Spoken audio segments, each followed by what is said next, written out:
Hello and welcome back to the Final Whistle podcast. My name is Harry McBain and stepping in for Dan this week is our guest co-host Bobby Addison. How are you, Bob? I'm doing great, thank you. Thank you for having me on this morning. It's great. Now, this week we are speaking to a man who has played in the top flight of English football and has also represented Wales on the international stage. Sunderland fans say he should play for Brazil. It's Danny Collins. How are you, Danny? Good morning, Harry. Good, thank you. And you? Very good, thank you. So, Danny, obviously, when you started out your career, you were at Chester City. And if I'm right in thinking, you had Ian Rush as your manager then. So what was it like playing under him at such a young age there, would you say? Yeah, well, I obviously I didn't start into the first team at Chester until I was 20, I think it was. They were obviously in the conference at the time when I joined, and the manager, funnily enough, the first manager got sacked a few weeks after when I joined, and they were struggling at the bottom of the conference. Then, as you say, we had a couple of managers. Ian Rush came in with Mark Hazelwood as his assistant manager. Didn't really work out for him, I don't think, in terms of management. So he left, and then Mark Wright, the big centre half. Obviously he's played for England. He came in and took over us, and got us organised really, and we went on to win the conference and took Chester back into the Football League in 2004, I think it was.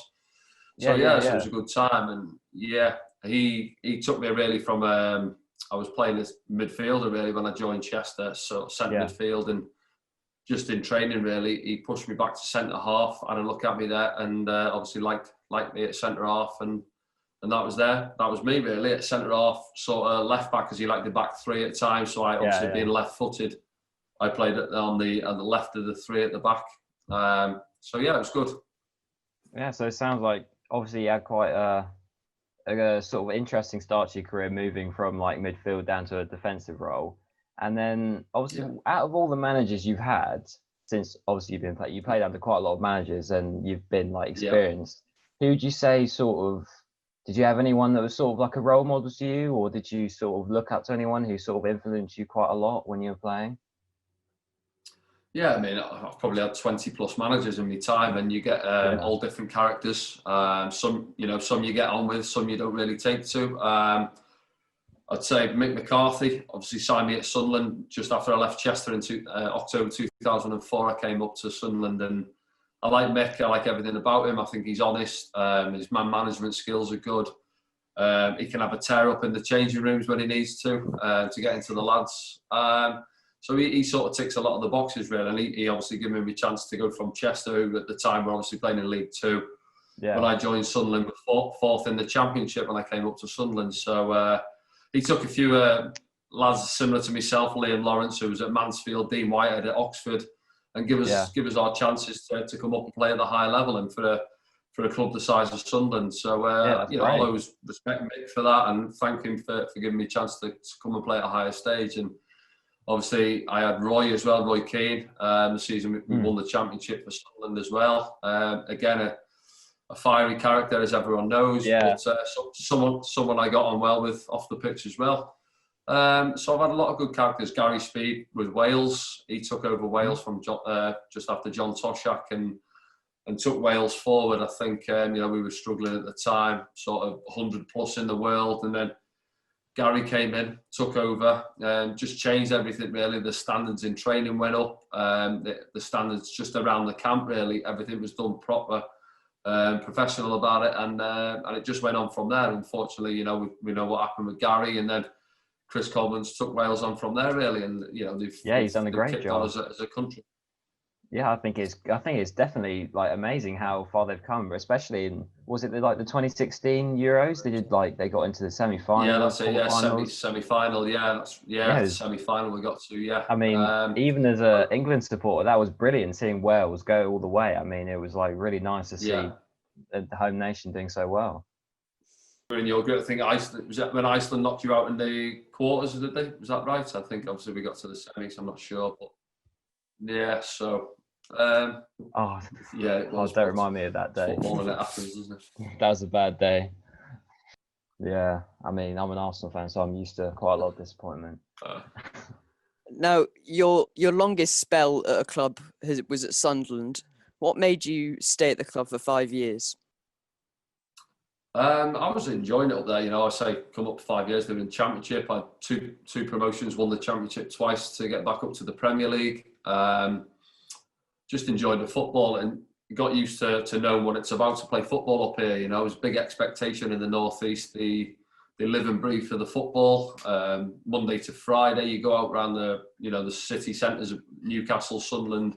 They've all got the shirts on. They just love football, and you grow accustomed to seeing what it's like for these people and what football means to them as a city. I don't know if you've seen the Netflix documentary Sunderland Till I Die. You get a good taste of what it's like and what it means to the people of Sunderland. And I just loved my time up here. I was obviously just going into my 6th season, but then I left to join Stoke in 2009.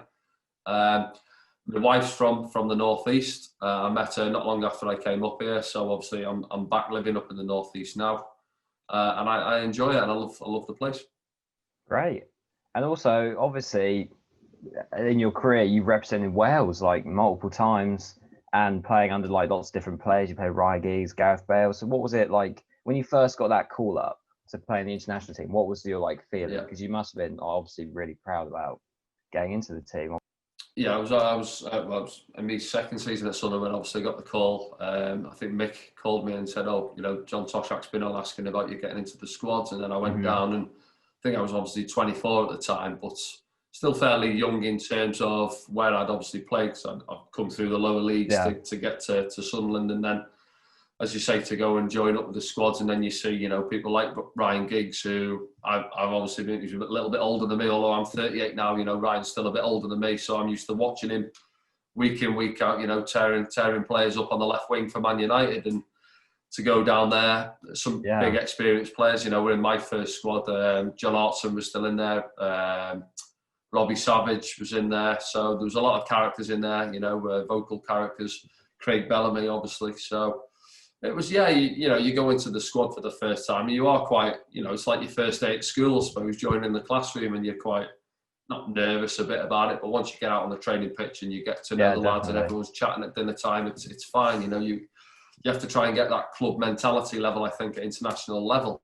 I think you've probably seen that with England in the World Cup. They seem to get on well and bond off the pitch, which is vital, I think. And going forward with Wales, obviously, when Gary took over later on, you sort of had that mentality of it being a club base, but you're away with the country. And you've got your Gareths, who's superstars playing for Real Madrid, and you come into the Welsh squad, but there's no air about that when he's in and around the squad. Everyone sort of mingles in together, everyone gets on, has a laugh, and doesn't matter what club you're at or what level you're playing at, you've got to have that togetherness.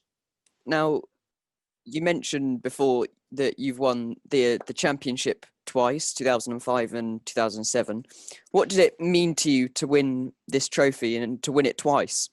Yeah, I think out of the two, I think the second one more so, because when I joined, obviously the first time they were already 4th in the league, and I think I played 11 or 12 games in that season. It was tough to get in because we had a settled team, they were doing well, so I couldn't get too many outings. The second time round under Roy, I think I played about 40 of the 46 games, so I was obviously a big part of it, and you feel it more so that you've contributed and you've achieved more by winning it and playing the amount of games that I did. And no, it was great, as I say, because obviously in between that, the first year we went up under Mick, as you say, in 2005.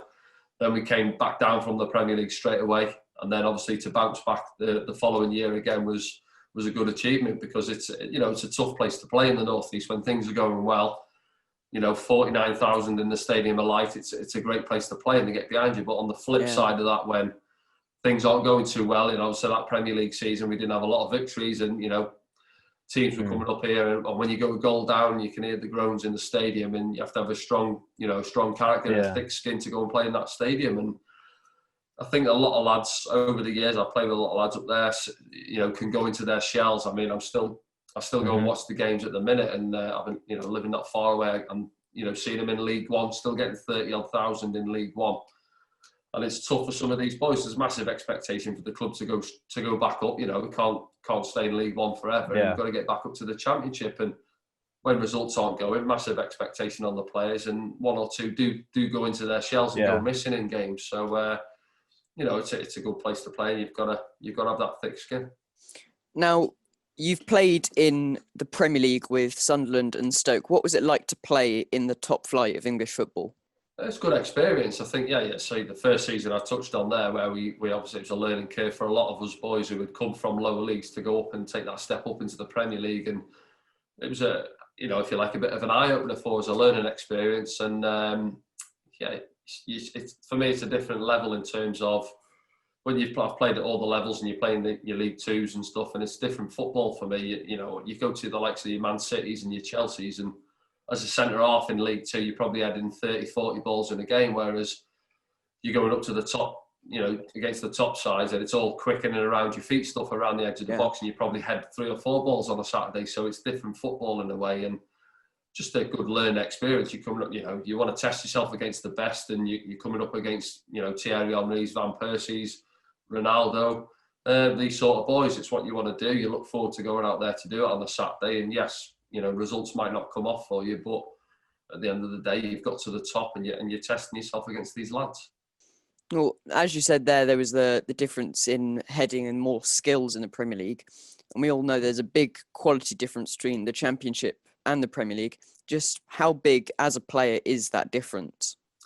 I think, the sort of top 6 to 8 in the Premier League, and I think on any other day, the rest of the Premier League can beat each other. And I think if you take the sort of, your top 4 or 5 from the Championship, looking back from Leeds, West Brom's, these teams in and around there can go into the Premier League. As you look at Sheffield United and Wolves, who obviously have gone up in recent times, and especially Sheffield United last season, didn't add too many players to his squad. A lot of lads hadn't played in the Premier League before, but he believed in the system they played, with the 3-5-2, the wing, the outside centre halves bombing on and joining in, and they just took to it, and they weren't in showing any fear whoever they were going up against last season. So it can be done, and I do think you have to show obviously a bit of respect to, you go to the Etihad, you can't think you're going to go and out football Man City, or you can't go to Anfield and try and out football Liverpool at the minute. So you've got to show teams respect, but at the same time, I don't feel like you can go there, think you can shut up shop for 90 minutes, 2 banks of 4 on the edge of your 18-yard box and hope you can grind out a result. I don't think it's going to happen. So you've got to have that balance of a bit of self-belief in the camp that you can go there and cause them problems, but at the same time, don't go gung-ho and think you're going to go and out football, some of the top players in the world. Yeah, I mean, I definitely say I agree with you, because you've seen this season in the Premier League with like Sheffield and Wolves coming up. And even Norwich, they beat Manchester City in this league, and I think sometimes they just show maybe players that play in sort of Guardiola's system. It's like nice passing football, but especially what Chris Wilder's been doing at Sheffield United. If you just get that sort of like the English, hard, just get on with the football and play as well as you can. If you want to win, then people you can easily do it. And obviously, when you're playing in the Premier League, people now they're playing against, you've got Aubameyang and all these difficult strikers in your area, who's the Drogbas, Ronaldo's, Henry. When you're playing against those sort of players, what would you say is the most difficult? Is it possibly them getting in your head at points, or is it just their skill is sort of difficult to handle? Yeah, you've just got to be focused. I mean, you could be having a good game, and then in the flip of a hat, there's a through ball and bang, they're in on goal, and it's just that concentration levels. I think, as I say there, if you go into the top teams, you're more than likely going to have less than 30%. So as a defender or the back line, you're got to be switched on, got to be focused throughout the game. And as I say, a little lapse in concentration and bang, they're in behind you, and you concede in a goal. So just concentration levels as well. And, touching again on Sheffield United, they obviously went up from the Championship, confidence in the squad, they know how they play their system. And it's just that belief that the manager, I think, as you say, Chris Wilder's filtered down into the squad. I can imagine what he's like. I've never met him, but I know Darren Ward, the goalie coach, and he talks highly of him. And I can imagine he's just out on the training ground saying, yes, we're coming up against these top players, but believe in what we're doing, believe in our system, and it's worked for us, and just keep at it. And I think, watching Sheffield United, I don't think they try. Everyone's become obsessed over recent times with splitting the centre halves on the 6-yard box and trying to play out, right next to the keeper. And it's all well and good when you're one of the top teams, but having watched Norwich, they're still trying to do it in the top flight, and they're getting high pressed. They're getting high pressed by the top teams, and yes, they are good players, but they're not the top quality players who can do it, and they used to do it, and they're going to get caught time after time. But if the managers tell them to do it, then they're trying to do it. Whereas I don't think, looking at Sheffield United, they've tried to do that too much. I know Dino's kicking it long, and then they're getting the second balls, then they're playing their football higher up the pitch. Yeah. So you've got to, as I say, you've got to have that. Just got to have that balance and doing things right at times, and not being, too kamikaze, if you like. Yeah, definitely. Now, you started out at the very beginning at Buckley Town in the lower division Welsh leagues. Did you ever think, when you were playing at that level, that you'd end up playing in the Premier League? No, of course not. I think you're always hoping. I was at Chester as a kid up until I was 15, I think, and then wasn't enjoying it too much. So again, as you say, I was living in North Wales and just going playing in the Welsh leagues for my local team, and got until I was 18, 19 perhaps, and I was getting 1 or 2 trials at a few clubs. I went to Tranmere, Wrexham, Cambridge, I think I went down to, and they were asking me, if I fancied coming in for longer periods, but I needed something to do, and I was obviously working at the time. So decision, and then Chester obviously came back in and said they were in the conference, as I said at the time, and I was playing for Buckley, and they were full time, albeit they were struggling in the conference, and asked me if I fancied coming back and playing full time. So I did. I was a wood machinist at the time in a factory, making doors, stairs, and windows. So I knocked that job on the head and decided, I want to give it a go and see how it went at Chester. And I say, thankfully, a couple of years down the line, 2 or 3 seasons at Chester, and got the chance to, I knew 1 or 2 scouts were having a look at me, and I was doing okay. And I remember playing my last game for Chester against Macclesfield in League 2, I think 0-0. The corner came in, I scored a header, we won 1-0. And I was in my car on the way home, and my agent rang me and he said, get your bags packed, a deal's been agreed up at Sunderland, so we're heading up there tomorrow. So that was that, a nice sort of way to leave Chester, really. Great. Scored a 92nd minute winner, and then, as I say, the next minute I'm on the way up to the northeast to sign for Sunderland. So it was a big step. Yeah, because it's a big step, playing in front of Chester, in front of 4,000 or 5,000 fans, to come up to the northeast, see the stadium, the training facilities at Sunderland, fan base, everything about it was a big step up for me, and something you have to adjust to quite quick. Otherwise, you get caught out. Definitely, and obviously, so now you finished with actually playing football, and you've done you've been co-hosting the Sunderland podcast, and I've been saying a lot, and a lot of people, and I can definitely see it as well, you're very well spoken, you know a lot about what you've experienced a lot in the football world. So do you reckon you could ever see yourself maybe going into the media, like punditry or anything? Because you definitely would be able to do it. It's just a question of if you sort of had the chances to get in there. Yeah, I've been. I've returned at the end of the season just finished, the one before. I turned 40 last week. So I had a couple of seasons down at Grimsby, travelling back into. Got 2 little boys who were getting older now, so they were getting sick of me being away from home. I was staying down there in the hotels. So there's got to be a time when you call it a day. And my agent said there was 1 or 2 other offers further up north, but I just thought, no, I still feel good in terms of my body. I've looked at, obviously, I've done my B licence a couple of years ago. I was supposed to do my A licence in May, but that got halted with COVID going on. So that's put back to next year. I mean, I said I've done BBC Newcastle, covered, they have a total sports show on up here where they have a Newcastle and a Sunderland pundit that come into the studios, and I go in there, a couple of times a week doing that sort of stuff and chatting with the fans calling and stuff. So I've enjoyed that, and looking at, getting into the co-commentaries, possibly with Barnsley on the Sunderland games. Done a couple in the EFL Trophy with him last season. So I'm enjoying that, And then I did get down on the transfer show with Sky last year. I had maybe debut down there and enjoyed that. The issue you've got in terms of coverage with Sunderland, because they're in League One, in terms of Sky, the coverage isn't as big. They don't obviously have too many games on Sky. If they get up into the Championship, then you know, they have a lot of Friday night games on Sky, don't they, in the Championship? So there might be job opportunities there. And again, if they get back up to the Premier League, then the coverage again grows massive, and there's more job opportunities covering Sunderland in terms of that as well. But I don't want to just limit myself to Sunderland just because I'm living here, and obviously I had a good few years at the club. I'm open to other options of going in, and I think I spoke to someone, Quest, obviously cover the Football League. They spoke to somebody last week about me possibly going on there next season. So I'll have a look at a few options and that. But yeah, as I say, I've enjoyed my early retirement phase and weighing things up, and just see how it goes from there, really. Yeah, definitely. Now, we usually ask a question near the end of the episode about what the players think about their FIFA rating. But as you're retired, we'll ask you a slightly different one. Yeah.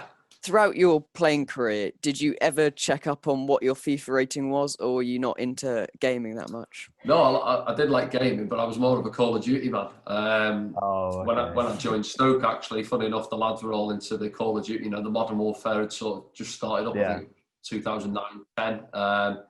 So they reminded me to go out and get an Xbox. So I went out and then, as you say, got the headsets on, and I was well into the gaming world, but never really been massive on the footballing side of it for the gaming, to be honest with you. I was more of a shoot 'em up guy. So Call of Duty was my bag back in the day. My little lads are obviously into the Fortnite at the minute, so I do go in their playroom and have a watch of them on the Fortnite and that. And I did set my Xbox back up a few months ago. I've still got the 360 in there, so I set it up for him and said, I can have a little game on the Call of Duty what Daddy used to play on. So. But no, I wouldn't have a clue on ratings and all that side of it. I'm sorry to let you down on that one. Oh, that's all good. Finally, if we ask you a bit more of a sensible question, what advice would you give to young people who dream of becoming professional footballers? And what would you say made you want to become a defender? Because mainly most young people just want to become strikers.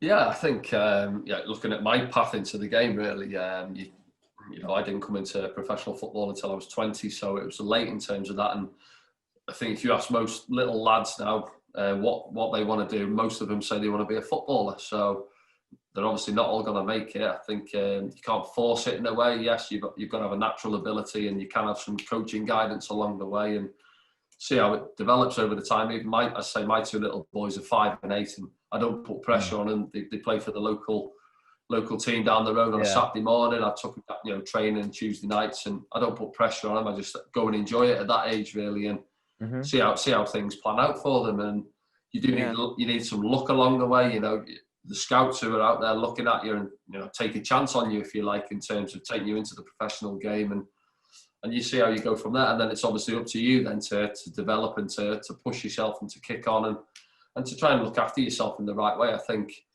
football over the last, even since I came into it professionally, I think I was sort of caught the end of the old school, if you like, in terms of lads, like to go out for a beer after the game and stuff. But because in this day and age, it's purely more about athletes, and you have your sports scientists, and they're all on top of you at the clubs, then you can't get away with it as much, and you have to look after your body, especially now the games are going to come thick and fast because they're going to condense the season down a bit, and it's going to be Saturday, Tuesday. You've got to look after your body and fuel up right. I think, lads all know the right stuff to eat and to drink and that, and how to look after yourself in the correct way. But if they want to, if lads are going to go out for a few drinks on a Saturday night and not look after themselves, then they might well get found out, I think, Touching back on the young lads and that, so if you're asking me, the advice I'd give them is enjoy your football, don't put too much pressure on yourselves, and go out there and it'll all fall into place for you. I think if you do the right things and your parents aren't too pushy, you've just got the right coaches and the right people around you, and just keep working hard. Brilliant. That is all we have time for. Thank you so much for coming on, Danny, and sharing those tales with us, and we wish you all the best in the future. No problem. Thank you all for listening. That was The Final Whistle.